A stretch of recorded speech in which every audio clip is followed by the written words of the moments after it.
30 მაისს ძლიერი ქარის შედეგად დაზიანებული სახლების სახურავების შეკეთება სრულდება. სამუშაოების ბოლო ეტაპი ლეონიძის 2 ნომერში მიმდინარეობს. აქ სტიქიამ 5-სართულიან კორპუსს სახურავი მთლიანად გადახადა.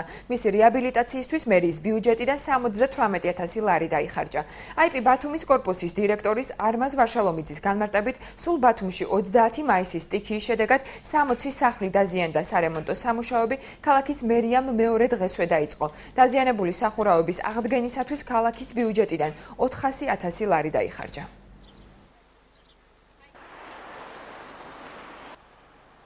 პირველ რიგში მოხდა საპროექტო დოკუმენტაციის შედგენა, შემდგომ შედგენილი საპროექტო დოკუმენტაციის შესაბამისად დაიწყო სარემონტო აღდგენითი სამუშაოები. მიმდინარე კვირას დასრულდება სამუშაოები, 57 სახლი იქნება დასრულებული.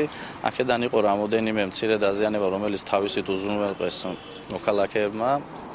თავიანთი საცხოვრებელი სახლი იყო, რამოდენიმე სახლი, რომელსაც გვერდით ფერდი ჰქონდა, გვერდითა ფასადი დაზიანებული, ამძვრალი თუნუქი, რომელიც თავიანთი ძალებით შეძლეს მოეგვარებინათ. ახდილი იყო ცალი მხარე მთლიანად, დაზიანებული იყო ავტომანქანები და გარკვეულწილად 2-3 ოჯახი მთლიანად იყო.